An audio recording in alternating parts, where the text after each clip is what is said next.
नवग्रह में अगर सबसे ज़्यादा हम लोग किसी प्लैनेट से डरते हैं तो वो मोस्टली राहु एंड केतु ही है, क्योंकि राहु एंड केतु ही नवग्रह में ऐसे दो प्लैनेट्स है जिनका कोई फिजिकल अपीयरेंस नहीं है और वो लोग राक्षस कुल से बिलोंग करते हैं, यानी वो लोग छाया प्लैनेट है। वो लोग दिखाई तो नहीं देते हैं सोलर सिस्टम में, पर बहुत ही ज़्यादा पावरफुल है, क्योंकि राहु एंड केतु मून यानी चंद्र का नॉर्थ एंड साउथ नोड है, यानी वो लोग हमारे माइंड को कंट्रोल करते हैं इनडायरेक्टली, क्योंकि राहु हम लोगों का डिज़ायर है एंड केतु हम लोगों का मोक्ष है। तो कभी तो पूरा ज़िंदगी भर हम लोग कभी राहु के पास जाते हैं हमारे डिज़ायर्स को कंप्लीट करने के लिए। अगर मिल जाता है तो बहुत अच्छी बात है, अगर नहीं मिलता है और लाइफ बहुत ही टाइट स्लैप आपको देता है तो तब आप लोग केतु के पास आते हैं कि नहीं लाइफ बहुत बुरा है, ये है वो है, मुझे तो मोक्ष चाहिए, तब आप लोग केतु के पास आते हैं। तो है ना राहु एंड केतु बहुत ज़्यादा इंटरेस्टिंग, बट येट हम लोगों को समझ में ही नहीं आता है कि राहु एंड केतु एग्जैक्टली क्या है। जनरली राहु एंड केतु के बर्थ स्टोरी के बारे में हम लोगों को समुद्र मंथन वाला स्टोरी पता है, पर जहाँ तक हिंदू माइथोलॉजी एंड पुराण की बात आती है तो हिंदू पुराण बहुत ही ज़्यादा डाइवर्स है एंड बहुत ही ज़्यादा बड़ा है। तो एक ही इवेंट्स का बहुत सारे डिफरेंट स्टोरीज आपको जानने को मिलता है। तो जब मैं नवग्रह पुराण पढ़ रही थी तो राहु एंड केतु के जन्म स्टोरी के बारे में और उनके बारे में ऐसा शॉकिंग इन्फॉर्मेशन मुझे मिला है कि आप लोग सोच भी नहीं सकते हैं, मैं भी नहीं सोच सकती थी। मुझे खुद इस इन्फॉर्मेशन को समझने में टाइम लगा है और इसीलिए आज का मैं ये वीडियो बना रही हूँ। तो आज का ये वीडियो अगर आप लोग एज अ स्टोरी सुनना चाहते हैं तो वो भी सुन सकते हैं, और नहीं तो राहु एंड केतु के बारे में एक इन्फॉर्मेटिव वीडियो की तरह भी आप लोग देख सकते हैं। तो चलिए आज के टॉपिक पर हम लोग बात करना शुरू करते हैं। पर इससे पहले अगर आप लोग कोई भी मेरे चैनल पे नए व्यूअर्स है और अभी तक आप लोगों ने सब्सक्राइब नहीं किया है तो प्लीज़ मेरे चैनल को सब्सक्राइब कर लीजिए एंड नोटिफिकेशन को ऑन करके रखिए, ताकि जब भी मैं कोई भी नया वीडियो बनाऊँ उसका नोटिफिकेशन आप लोगों तक पहुँचती रहे। और आप लोग देख ही सकते हैं कि मेरा चैनल बहुत ही नया है, तो प्लीज़ आप लोग अपना सपोर्ट मुझे देते रहिए और मैं आप लोगों को बहुत ही सारे अच्छे इन्फॉर्मेटिव वीडियोस आप लोगों को देती रहूँगी। ओके, तो चलिए अब हम लोग आज के टॉपिक पर बात करना शुरू करते हैं। तो सबसे पहले बात करते हैं राहु के स्टोरी के बारे में, क्योंकि एज पर नवग्रह पुराण राहु एंड केतु दो अलग अलग बॉडीज़ है, वो दो अलग अलग एंटिटीज़ है, वो लोग एक ही बॉडी का दो अलग अलग हिस्सा नहीं है। तो सबसे पहले हम लोग राहु के बर्थ स्टोरी के बारे में पता करते हैं, उसके बाद केतु के बारे में पता करेंगे। तो एज पर नवग्रह पुराण राहु ऋषि कश्यप एंड उनकी राक्षस पत्नी माता सिमिका की संतान है। तो एक दिन क्या हुआ कि ऋषि कश्यप एक दोपहर के टाइम पे वो मेडिटेशन कर रहे थे और उनके जितने भी वाइफ्स थे, क्योंकि ऋषि कश्यप का बहुत सारे वाइफ्स थे, तो ऋषि कश्यप के जितने भी पत्नियां थी वो लोग एक साथ बैठ के दोपहर के टाइम में गॉसिप कर रहे थे, टाइम पास कर रहे थे। तो ऐसे ही एक गॉसिप के टाइम पे सडनली माता दनु ने कहा कि हम सभी जो वाइफ्स है हमारे ऋषि कश्यप के जितने भी वाइफ्स हैं वो सभी के संतान है ऑलरेडी, बट उनकी राक्षस पत्नी सिमिका का कोई संतान नहीं है अभी तक। तो तब माता दीति बहुत ही सार्कास्टिकली उन्होंने कहा कि उनका संतान कैसे हो सकता है सिमिका का, क्योंकि वो तो पहले एक राक्षसी है, वो बिल्कुल भी अपीलिंग नहीं है हमारे पति के लिए, वो सुंदर भी नहीं दिखती है, तो ऋषि कश्यप क्यों उनके पास कभी जाएंगे, और वो बहुत ही स्लो है, ऐसा बोल के ना बहुत बुरी तरीके से वो हंस रहे थे और सार्कास्टिक वे में उनको चिढ़ा रहे थे सिमिका को। तो तब माता सिमिका, वो तो राक्षसी थी, बहुत ही स्ट्रॉन्ग एंड पावरफुल थी, तो उन्होंने बहुत ही ज़ोर से चिल्ला के कहा कि ऐसा बात नहीं है, हो सकता है कि मैं स्लो हूँ पर इसका मतलब ये नहीं है कि मैं कुछ कर नहीं सकती। तो तब उन्होंने और भी कहा कि अगर आप लोगों को ऐसा ही लगता है कि मैं अपीलिंग नहीं हूँ फिजिकली, तो मुझे ऐसा क्या करना चाहिए और किसके पास जाके मुझे प्रार्थना करना चाहिए कि मुझे एक संतान हो, तो मैं वही करूँगी, पर मैं संतान दे सकती हूँ इतना मैं श्योर हूँ। तो तब माता अदिति थी। अब माता अदिति जो है वो सूर्यदेव के माता है। ओके, तो माता अदिति ने कहा उनके पास, तो वो बहुत अच्छी थी, तो माता अदिति ने सिमिका को कहा कि अगर आप किसी देवता के पास जाके उनके पास वरदान मांगेंगे तो वो भी आपको कहेंगे कि आप अपने पति के पास जाइए, क्योंकि हमारा जो पति है वो बहुत ही ज़्यादा शक्तिशाली एंड पावरफुल है, उनका जो तपस्या का जो पावर है वो बहुत ही ज़्यादा है। तो अगर आप स्वयं अपने पति के पास ही जाएंगी और उनसे वरदान मांगेंगे कि आपको एक संतान चाहिए, तो वो आपको ज़रूर देंगे, क्योंकि वो आपका पति है और आपका बीच में जो टाइम है वो वेस्ट नहीं होगा। तो तब माता सिमिका ने कहा कि ठीक है, मैं अभी जाती हूँ और जाके मैं अभी ऋषि कश्यप से कहूँगी कि मुझे एक संतान चाहिए। तो ऋषि तो तब अपने ध्यान में लीन थे, तो माता सिमिका गई उनके पास। जाके थोड़ा ज़ोर से उन्होंने चिल्ला के कहा कि स्वामी, क्या आप मेरी बात सुन रहे हैं? तो तब ऋषि कश्यप थोड़ा अनॉयड हुए, क्योंकि वो मेडिटेशन में थे, तो उनको थोड़ा बुरा लगा कि बाद में आके नहीं बोल सकते थे। तो उन्होंने थोड़ा अनॉइंग फेस लेके अपना आंखें खोल के उनके तरफ देखा कि क्या हुआ है। तो तब माता सिमिका को ना अपनी गलती का एहसास हुआ कि उनको ऐसा नहीं करना चाहिए था। अब ऋषि कश्यप क्या नाराज़ हो गए ऐसा, मतलब तो उनका ना वॉइस थोड़ा शेक हो रहा था कि स्वामी, मैं ना आपके पास आया था, ऐसा मतलब वो ऐसे बोल रहे थे। तो तब ऋषि कश्यप को लगा कि थोड़ा कुछ गड़बड़ है, शायद क्या हुआ है, क्योंकि माता सिमिका का ये नेचर नहीं है, वो राक्षसी है, वो पावरफुल है, स्ट्रांग है, कभी भी बात करते बहुत स्ट्रांगली बात करते हैं। तो तब ऋषि कश्यप ने बहुत ही प्यार से, जेंटल तरीके से अपनी पत्नी सिमिका को अपने पास बुलाया कि प्रिया आइए, आप मेरे पास आइए। तो वो उनके पास जाके बैठ गई। तो तब ऋषि कश्यप ने बहुत प्यार से उनसे कहा कि क्या ऐसा क्या बात है कि आप, जब मैं मेडिटेशन कर रही थी तब आप मेरे पास आई? तो तब माता सिमिका ने कहा कि मुझे एक संतान चाहिए। तो वो फिर से थोड़ा चिल्ला के बोली क्योंकि उनका नेचर था ऐसा। तो फिर से उन्होंने चिल्ला के बोला कि मुझे एक संतान चाहिए, मुझे एक बेबी बॉय चाहिए, ऐसा बोला। तो तब ऋषि कश्यप खुश हुए। तो उन्होंने कहा कि वाह, ये तो बहुत अच्छी बात है, फाइनली आप मेरे पास आ ही गए अपने लिए एक संतान मांगने के लिए।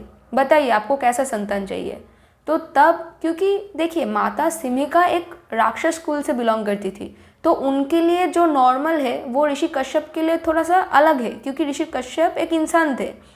तो उन्होंने सबसे पहले कहा कि, तो ऋषि कश्यप ने पहले कहा कि आपको भी बहुत एक स्ट्रॉन्ग, पावरफुल, सुंदर, हैंडसम दिखने वाला, बहुत ही इंटेलिजेंट ऐसा ही एक संतान चाहिए ना आपको। तो तब माता सिमिका ने पूरा इस बात को पूरी तरीके से इग्नोर करके उन्होंने कहा कि मुझे एक ऐसा संतान चाहिए जो कि बहुत ही ज़्यादा स्ट्रॉन्ग होगा, पावरफुल होगा, एट द सेम टाइम उसको देख के सभी डरेंगे, सब उसके प्रेजेंस से डरेंगे।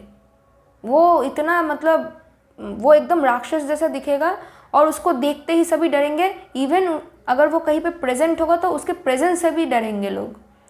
तो तब ऋषि कश्यप ने थोड़ा, मतलब वो उन्होंने थोड़ा आश्चर्य हुए कि कौन सा माता अपने लिए ऐसा संतान चाहते हैं। तो तब ऋषि कश्यप ने माता सिमिका को फिर से कहा कि आप थोड़ा एक बार विचार कर लीजिए कि आपको एग्जैक्टली क्या क्या गुण चाहिए। कोई भी गुण मांगने का एक साइड इफ़ेक्ट भी हो सकता है, तो बात के बारे में आप सोच के तभी कोई वरदान आप मुझसे मांगिए। तो तब माता सिमिका ने कहा नहीं, मुझे मैंने जो कहा मुझे वैसा ही संतान चाहिए, आप मुझे बस वरदान दीजिए। तो तब ऋषि कश्यप को पता था कि अगर वो इतना जिद कर रही है सडनली, तो इसके पीछे भी देवताओं का कोई रीज़न होगा, अदरवाइज़ कोई माता ऐसा संतान क्यों चाहेगा। तो इसीलिए ऋषि कश्यप ने एक और सवाल नहीं पूछा माता सिमिका से, और उन्होंने उनको, मतलब अपनी वाइफ को थोड़ा अपने पास बुलाया और उनके सर पे हाथ रख के उन्होंने वो आशीर्वाद दे दिया कि ठीक है, बहुत जल्दी आपके पास एक ऐसा संतान होगा जिसमें वो सभी गुण एंड कैरेक्टर्स होंगे जो अभी आपने कहा है। तो क्योंकि वो वरदान उन्होंने दे दिया, तो जब सही समय आया तो तब राहु का जन्म हुआ, एक बेबी बॉय का जन्म हुआ जो देखने में एकदम राक्षस जैसा ही था। उसका जो स्किन कलर था वो एकदम डीप रेड कलर का था, और वो सच में देखने में भयंकर ही हुआ था, जिसका अपीयरेंस एक्चुअली में इतना ज़्यादा भयंकर था कि उसके प्रेजेंस से बाकी लोग डर जाएंगे। तो इसी तरीके से राहु का जन्म हुआ। तो ऑफ कोर्स जब बेबी बॉय का जन्म हुआ तो तब त्रिदेवता आए, नारद मुनि आए।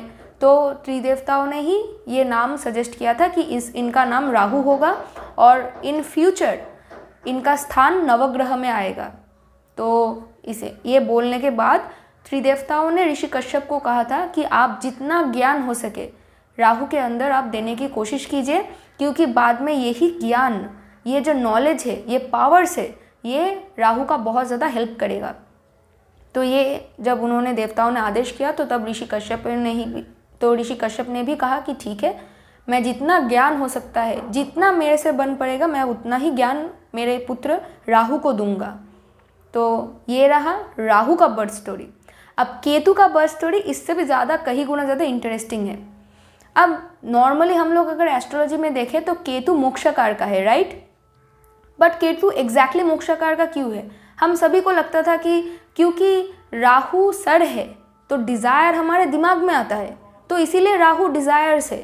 बट केतु हेडलेस है, सिर्फ बॉडी है, तो इसी वजह से केतु मोक्षकारी है, क्योंकि केतु का कोई सर नहीं है, तो उसके सर में कोई डिज़ायर भी नहीं है, तो उसका सिर्फ धड़ है, और धड़ वो फुलफिल्ड है ना।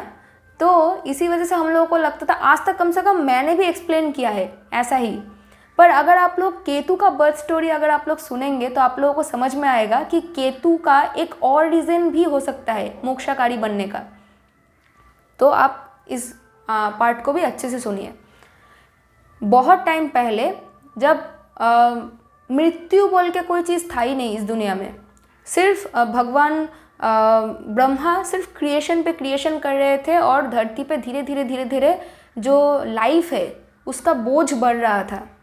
तो ऐसे ही एक टाइम पे नारद मुनि पृथ्वी के ऊपर से गुजर रहे थे, और कैलाश पे आके उन्होंने लैंड किया कैलाश पे। तो जैसे ही उन्होंने अपना पैर माता धरित्री पे रखा, तो माता धरित्री सडनली बोल पड़ी नारद मुनि को कि नारद मुनि, मैं बहुत टाइम से आपके लिए वेट कर रही थी, आप कब कहाँ थे? प्लीज़ अपने पिता ब्रह्मा जी को जाके कहिए कि इतना सारा लाइफ उन्होंने ऑलरेडी मेरे ऊपर डाल दिया है कि मैं इतना ज़्यादा बोझ सह नहीं पा रही हूँ। प्लीज़ उनको कुछ करने के लिए कहिए, और मेरे ऊपर से इतना ज़्यादा बोझ हटाने के लिए कहिए, और नहीं तो कम से कम क्रिएशन को स्टॉप करने के लिए बोलिए।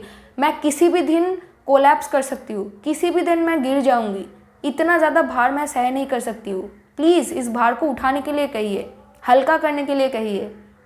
तो तब नारद मुनि को समझ में आया, ओ माय गॉड, ये तो बहुत बड़ी गड़बड़ हो गई है। तो नारद मुनि ने माता धरित्री को कहा कि मैं अभी जाता हूँ, और अभी जाके आपका जितना भी प्रॉब्लम्स के बारे में आपने बताया, मैं अभी जाके ब्रह्मा जी को बताऊँगा। तो ये बोल के वो सडनली वो चले गए वहाँ से, और as soon as possible Narad Muni गए अपने पिता ब्रह्मा जी और अपने माता सरस्वती के पास। तो तब भी ब्रह्मा जी क्रिएशन कर रहे थे कुछ। तो तब उन्होंने जाके नारद मुनि ने कहा कि पिताश्री प्लीज़ थोड़ा सुनिए मेरी बात, माता धरित्री के ऊपर लाइफ का बोझ इतना बढ़ गया है कि वो किसी भी दिन गिर सकते हैं, कोलैप्स कर सकते हैं। उनके ऊपर से इतना ज़्यादा बोझ आप हटाइए, और क्रिएशन को अभी स्टॉप कीजिए। पहले उनके ऊपर से बोझ हटाइए, कोई एक रिसाइकलिंग प्रोसेस आप बनाइए धरती पे, ताकि लाइफ आए, आप क्रिएशन करें, पर वो क्रिएशन का बोझ इतना ना हो कि माता धरित्री वो सह ही ना पाए।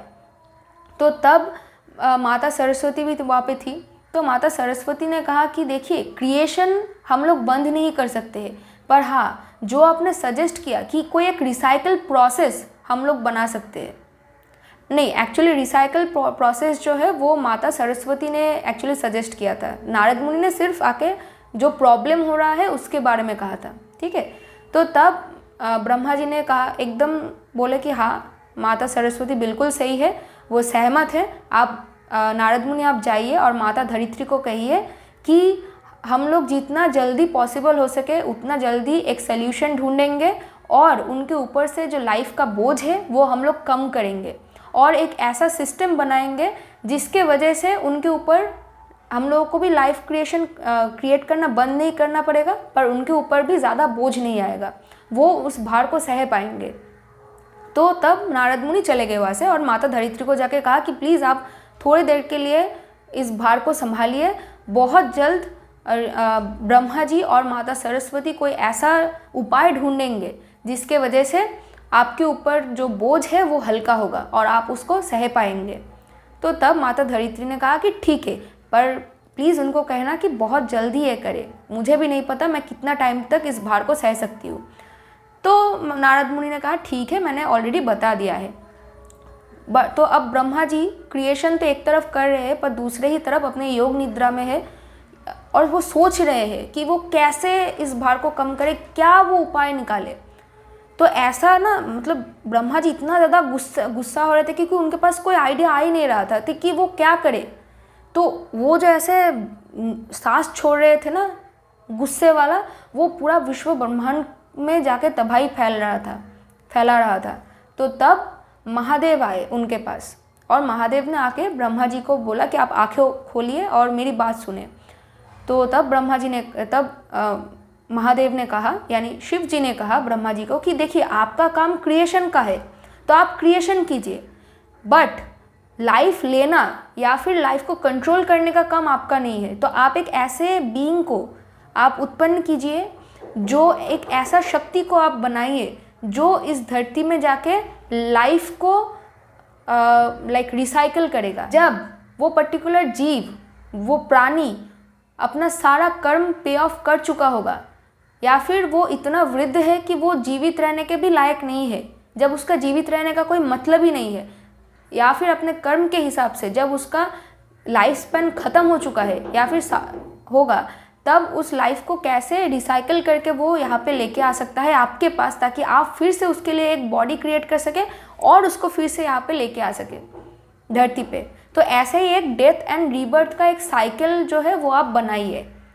यही एक पर्टिकुलर चीज़ होगा जो माता धरित्री के ऊपर से बोझ को हल्का कर सकता है। तो तब भगवान ब्रह्मा जी ने कहा कि हाँ, ये जो सजेशन है वो एकदम सही है। तो उन्होंने अपने शक्ति से एक ऐसे राक्षसी को बनाया। तो जब वो पैदा हुई तो उन्होंने सबसे पहले ब्रह्मा जी को सामने देखा और उन्होंने कहा कि मैं कौन हूँ। और वो बहुत ही भयंकर दिखती थी, लाइक रेड, येलो, ब्लू, ऐसा कोई मिक्सचर, एक स्किन टोन था उनका। वो एक राक्षसी थी बेसिकली। तो उन्होंने सबसे पहले ब्रह्मा जी को पूछा कि मैं कौन हूँ। तो ब्रह्मा जी ने कहा कि आप मृत्यु है, यानी आपका काम है माता धरित्री के ऊपर से जो भी लाइफ जिंदा रहने के काबिल नहीं है या फिर उसका रिसाइकिल होना ज़रूरी है, वैसे इंसान को या फिर किसी भी पशु पक्षी या फिर प्राणी को आप मृत्यु देंगे। और जब आप जब आप उसको मृत्यु देंगे, फिर यमराज जी उसका जो सोल है वो मेरे पास लेके आएंगे और उसके लिए मैं एक फिर से बॉडी बनाऊंगा, ताकि जो भी उसका कर्म जो उसको पे ऑफ करना है वो फिर से एक नया जन्म लेके वो उसको पे ऑफ कर सके। तो इसी तरीके से माता धरित्री के ऊपर से जो लाइफ का बोझ इतना बढ़ गया है, उसका एक रिसाइकल प्रोसेस हम लोग बना रहे हैं, जिसका एक बहुत ही इम्पॉर्टेंट हिस्सा है आप, जो कि मृत्यु है। इसीलिए आपका नाम मृत्यु है। तो तब क्योंकि वो एक फेमिनिन थी मृत्यु, तो वो तुरंत रोने लगी कि ये बहुत ज़्यादा नाइंसाफ़ी है, मैं कैसे इंसान को या फिर किसी भी पशु पक्षी को मार सकती हूँ, मैं ये नहीं कर सकती हूँ, ये अन्याय है। और तब वो बहुत रो रही थी। तो ब्रह्मा जी ने क्या किया, जब वो रो रही थी तो उनका अश्रु उन्होंने गैदर किया अपने हाथ में और उन्होंने वो सेव करके रखा।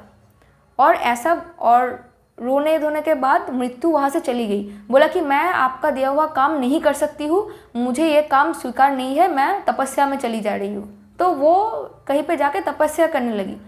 तो तब महादेव ने भगवान ब्रह्मा जी के पास गए, उनके पास, और बोला कि आप इतना चिंता मत कीजिए, वो डेस्टाइंड है कि उनको लोगों को मृत्यु देना है, प्राणियों को मृत्यु देना है। वो अपने डेस्टिनी से भाग नहीं सकती है, उनको थोड़ा सा टाइम दीजिए, उसके बाद उनको फिर से समझाइए, वो अपने काम के लिए राज़ी हो जाएंगे। तो तब ब्रह्मा जी ने उनको थोड़ा सा टाइम दिया। और जब मृत्यु देवी वो तपस्या कर रही थी तो सडनली ब्रह्मा जी फिर से उनके पास गए और उनको जाके समझाया कि देखिए ये बहुत ही इम्पॉर्टेंट है, जिस प्राण को बचाने के लिए आप उनको मृत्यु नहीं देना चाहते हैं, अगर वही प्राण को अगर आपने मृत्यु नहीं दिया तो माता धरित्री स्वयं कोलैप्स कर जाएंगे, वो टूट जाएंगी। तो उन लोगों के लिए ज़िंदा रहने के लिए कोई जगह ही नहीं बचेगा। तो क्या आप ऐसा चाहती है? तो तब मृत्यु देवी ने बहुत सोच विचार करके बोला कि वो थोड़ा उदासी थी। तो उन्होंने कहा कि ठीक है, अगर ऐसा ही बात है तो मैं अपना ये जो डेस्टिनी है वो स्वीकार करती हूँ, मैं लोगों को मृत्यु दूंगी। तो तब ब्रह्मा जी ने कहा कि देखिए, क्योंकि आप स्वयं जाके उनको मारना नहीं चाहते हैं, मैं नहीं चाहती हूँ कि आप एक कोल्ड ब्लडेड मर्डरर बने, ये आपका काम नहीं है। देखिए, आप जब रो रही थी तो तब मैंने आपका अश्रु कलेक्ट किया था मेरे हाथों पे, और मैं उन्हीं अश्रुओं को धरती पे भेज रही हूँ और आपके अश्रु का हर एक बूंद और हर एक पर्टिकुलर जो बूंद है वो एक डिफरेंट रोग बनेगा, डिफरेंट डिजीजेस बनेगा, जो कि अर्थ में चारों तरफ हमेशा फैला रहेगा। और जो भी इंसान या फिर जानवर जैसा उसका कर्म होगा वो अपने अपने कर्म के हिसाब से बहुत ज़्यादा या फिर कम ऐसे रोगों का शिकार होगा, और धीरे धीरे उनका बॉडी मृत्यु की तरफ बढ़ेगा, डिटोरिएट होता रहेगा, और एकदम अंत में जाके उनको मुक्ति देने के लिए आपको उनको मृत्यु देना पड़ेगा। फिर यमराज उनका जो सोल है, जो आत्मा है, वो लेके आएंगे अपने डोमेन पे। वो देखेंगे कि उनका क्या क्या मतलब काम रह गया है, उसके हिसाब से मैं ब्रह्मा जो कि स्वयं मैं क्रिएट करती हूँ, मैं क्रिएट करता हूँ, मैं उन सोल्स के लिए बॉडी क्रिएट करके दूंगा ताकि वो लोग फिर से धरती पे जाए और अपना जो भी काम बाकी है वो फिर से कर सके। तो इसी तरीके से डेथ एंड रीबर्थ का एक साइकिल चलेगा। तो इसी तरीके से आपको भी एक कोल्ड ब्लडेड मर्डरर नहीं बनना पड़ेगा। तो तब माता ने अपना ये डेस्टिनी स्वीकार किया, पर वो तब भी बहुत दुखी थी। तो वो एक होता है ना ऐसा एक मतलब जब हम लोग बहुत दुखी होते हैं पर वो कोई काम हम लोग को करना ही होगा, तो तब हम लोग एक जो सांस छोड़ते हैं ना, तो उन्होंने तब ऐसा एक सांस छोड़ा जो कि बहुत ही दुख से भरा हुआ था। बहुत उसमें एक मतलब शोक था, पर बहुत ही गर्म था वो, क्योंकि उन्होंने इतना तपस्या किया था उसके पहले कि उनके अंदर एक बहुत ही तपस्वी एक पावर जमा हो गया था। तो वो सारा पावर लेके एक बेबी बॉय का जन्म हुआ उस सांस से, उस शक्ति से। और वही बेबी बॉय को ब्रह्मा जी ने केतु नाम दिया।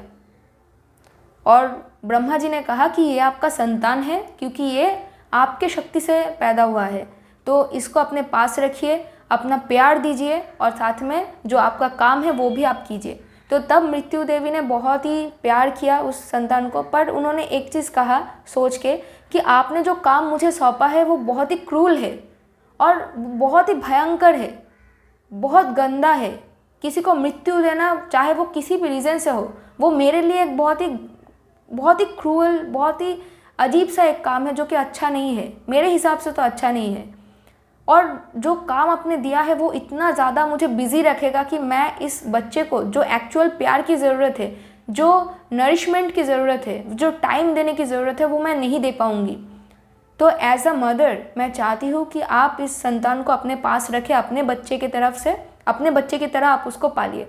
तो तब ब्रह्मा जी ने कहा कि देखिए, मेरा ही एक मानस पुत्र है ऋषि कश्यप, जो कि राक्षस कुल का जनक है। ओके, तो और उनके बहुत सारी पत्नियां भी है। तो उनका एक संतान ऑलरेडी है जो कि एक राक्षस है जिसका नाम राहु है। तो आप एक काम कीजिए, आप मुझे ये संतान दीजिए, मैं इस संतान को मेरे मानस पुत्र ऋषि कश्यप के पास जाके उनको कहूँगा कि आप इस संतान को अपने साथ रखें और अपने संतान के तौर पे आप उसका पालन पोषण करें। तो तब मृत्यु देवी राज़ी हो गए कि ठीक है, अगर वो आपका मानस पुत्र है और धरती पे अगर वो राक्षस कुल का जनक है तो ऑब्वियसली वो बहुत अच्छे होंगे, और वो उनको कहिएगा कि मेरे पुत्र को बहुत ज्ञान दे। तो तब ब्रह्मा जी केतु को अपने साथ लेके चले गए और नारद मुनि के पास जाके उन्होंने कहा कि आप एक काम कीजिए, वो आप ऋषि कश्यप के पास जाके छोड़ दीजिए, मतलब केतु को लेके जाइए। तो नारद मुनि ने भी अपना बात सुना अपने पिता का। तो एक दिन क्या हुआ, एक दोपहर का ही एक टाइम था जब ऋषि कश्यप फिर से तपस्या कर रहे थे और उनकी स्त्री धनु वो अपने गार्डन में घूम रही थी, और उन्होंने सडनली देखा कि एक बहुत ही सुंदर सा, एक प्यारा सा एक बच्चा ऐसे ना गार्डन में घूम रहा है, ठीक है, घूम रहा है बहुत अच्छे से और खेल रहा है अपने ही धुन पे। तो वो उस बच्चे को अपने साथ उठा के लेके आई और ऋषि कश्यप के पास जाके उन्होंने कहा कि देखिए, ये जो बच्चा है ना, इसका जो अपीयरेंस है ये देखने में काफ़ी हद तक मेरे बच्चे जैसा है, मेरे जो अदर जो बच्चे हैं ना उनके तरह दिखता है ये बच्चा, तो मैं इसको गोद लेना चाहती हूँ। तो तब ऋषि कश्यप ने आसपास देखा, थोड़ा ढूंढा कि कोई है कि नहीं, किसी से बिछड़ गया है कि नहीं। तो तब ऋषि कश्यप को कोई भी नहीं दिखा। तो ऋषि कश्यप ने कहा कि ठीक है, शायद ये भी देवताओं का ही कोई प्लान होगा, ठीक है, आप इसको अपना संतान के तौर पे रख सकते हैं, मैं भी इस संतान को अपना जो हाथ है पिता का वो मैं दे रहा हूँ, ठीक है। तो तब माता धनु ने कहा कि अब तो फिर ठीक है, तो इसका क्या नाम दिया जा सकता है। तो तब नारद मुनि ऊपर से सब कुछ देख रहे थे, तो तब नारद मुनि नीचे आए ऋषि कश्यप के पास और माता धनु के पास, और आने के बाद उन्होंने कहा कि ये मृत्यु देवी का नहीं, उन्होंने नहीं कहा है एक्चुअली कि ये मृत्यु देवी का संतान है, बट उन्होंने कहा कि ब्रह्मा जी ने ऑलरेडी इस संतान का एक नाम दे दिया है, ये केतु है और इसका भी स्थान नवग्रह में आएगा, तो प्लीज़ इसको बहुत अच्छे से पालिए और जितना ज्ञान हो सके आप इसको दीजिए। तो तब ऋषि कश्यप ने कहा कि ठीक है, कोई बात नहीं, मैं जितना ज्ञान मैं दे सकती हूँ, जितना ज्ञान मैं दे सकता हूँ, मैं उतना ही ज्ञान और अच्छी तरीके से मैं इस संतान का पालन पोषण करूँगा। तो तब नारद मुनि चले गए। पर यहाँ पे एक बहुत ही अजीब सा चीज़ हुआ। माता धनु हमेशा चाहती थी कि केतु उनके संतान के साथ ज़्यादा खेले या फिर उनके जो अदर ब्रदर सिस्टर्स हैं उनके साथ ज़्यादा खेले, बट केतु हमेशा बहुत ज़्यादा राहु के साथ कनेक्टेड था। वो हमेशा के राहु एंड केतु दोनों ही एक साथ उन्होंने चलना सीखा, एक साथ उन लोगों ने बोलना सीखा, वो जो भी काम करते थे एक साथ करते थे, और केतु और राहु हमेशा एक दूसरे के साथ थे, मतलब कोई भी उनको सेपरेट नहीं कर सकता है। उन लोगों में भाई भाई का इतना स्ट्रॉन्ग एक बॉन्ड था कि वो लोग कभी दूसरों के साथ नहीं खेलते थे, हमेशा एक दूसरे के साथ खेलते थे, मतलब हमेशा एक दूसरे के साथ पढ़ाई करते थे। और सबसे बड़ा एक आश्चर्यजनक एक चीज़ था कि ऋषि कश्यप अगर राहु को कुछ ज्ञान सिखाते थे और सपोज़ कि केतु उस वक्त मौजूद नहीं है उस क्लास के दौरान, तो कुछ टाइम के बाद और सपोज़ कि वो आए उसके बाद किसी तरीके से राहु ने भी केतु को वो ज्ञान नहीं दिया है, बट किसी तरीके से केतु उस ज्ञान को सीख लेता था क्योंकि राहु ने सीख लिया है। और सिमिलर वाइस वर्सा, अगर केतु को कोई नॉलेज पता है तो वो मतलब केतु ने शायद बोला भी नहीं है राहु को कि मुझे ये चीज़ पता है, पर राहु को ऑलरेडी पता है। मतलब एक अजीब सा उन लोगों के अंदर एक साइकोलॉजिकल एक बॉन्ड है कि एक कुछ सीखता है, कोई किसी इन्फॉर्मेशन के बारे में उसको वो जानता है, तो दूसरा भी वही सेम चीज़ वो सीख लेता है ऑटोमेटिकली। तो इसी तरीके से Rahu and Ketu as per नवग्रह पुराण वो लोग एक दूसरे के भाई थे, पर उनका जन्म एक बॉडी से नहीं हुआ है, वो डिफरेंट माताओं से उन लोगों ने जन्म लिया है। और क्योंकि उन लोगों के अंदर एक इनसेपरेबल बॉन्डिंग था, तो इसीलिए राहु एंड केतु हमेशा एक दूसरे के एंटीटोड है। क्योंकि देखिए केतु का जन्म मृत्यु देवी से हुआ है। अब मृत्यु का क्या मतलब है? मृत्यु का मतलब मोक्ष है। और मृत्यु देवी और केतु का कब जन्म हुआ? जब मृत्यु देवी बहुत उदास थी, तो शोक, इसीलिए केतु कोई भी मेटेरियल चीज़ों को रिप्रेजेंट नहीं करता है। मृत्यु का मतलब मेटेरियल चीज़ों से मुक्ति देना है, इसीलिए केतु मैंने जितना मतलब ये मेरा खुद का एक एनालिसिस है, खुद का सोच है जो मैं यहाँ पे बोल रही हूँ, और ये गलत भी हो सकता है, पर मतलब इस स्टोरी को जानने के बाद मुझे इतना शॉक हुआ, इतना मुझे मतलब अजीब लगा कि मैं आज तक जानती थी कि Rahu and Ketu similar body है, एक ही बॉडी है, पर आज कुछ नया जानने को मिला।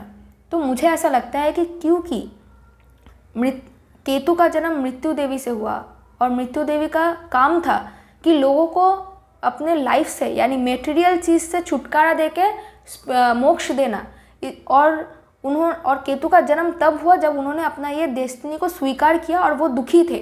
तो इसीलिए केतु मोक्ष को रिप्रेजेंट करता है, वो मेटेरियल चीज़ों से दूर रहना पसंद करता है, और केतु थोड़ा सा ही सही पर वो दुख को रिप्रेजेंट करता है किसी ना किसी तरीके से, वो आइसोलेशन को रिप्रेजेंट करता है। और राहु क्योंकि वो एक डिज़ायर से जन्म हुआ था, माता सिमिका का डिज़ायर था कि उनका एक ऐसा संतान होगा, तो राहु डिज़ायर को रिप्रेजेंट करता है ना, बड़ा कमाल का चीज़। तो ये रहा राहु एंड केतु का birth story. I really hope कि आप लोगों ने एंजॉय किया है इस स्टोरी को, और प्लीज़ आप लोगों को कैसा लगा है और आप लोगों का क्या पर्सनल थिंकिंग है, प्लीज़ मुझे कमेंट पे ज़रूर बताइए, ताकि हम लोग एक दूसरे के साथ ऐसे कम्युनिकेट करके राहु एंड केतु के बारे में और भी चीज़ों के बारे में हम लोग मतलब खुद से ही जान सके, नया चीज़ें हम लोग सीख सके, है ना, वो डिस्कशन से ही होता है। तो इस स्टोरी को जानने के बाद आप लोगों के मन में राहु एंड केतु के इस बॉन्डिंग के बारे में और एस्ट्रोलॉजिकल चीज़ों के साथ अगर आप लोग कनेक्ट करते हैं तो आप लोगों को कैसा लगता है, आप लोगों का ओपिनियन क्या है, प्लीज़ मुझे कमेंट सेक्शन में बताना। और इस वीडियो को ज़रूर लाइक करना, क्योंकि जब आप लोग लाइक करते हैं तो तब YouTube को लगता है कि ये वीडियो जो है वो अच्छा है, तो वो दूसरे लोगों तक भी इस वीडियो को और ज़्यादा पहुंचाने लगते हैं। तो इसी तरीके से इस इन्फॉर्मेशन के बारे में और भी लोग जान पाएंगे। सो प्लीज़ इस वीडियो को लाइक करना, कमेंट करके ज़रूर बताना। एंड अगर चैनल को सब्सक्राइब नहीं किया है, प्लीज़ चैनल को सब्सक्राइब कर लीजिए, और मैं ऐसे ही अच्छे अच्छे वीडियोस आप लोगों के पास लाती रहूँगी। Okay, thank you so much for watching my video.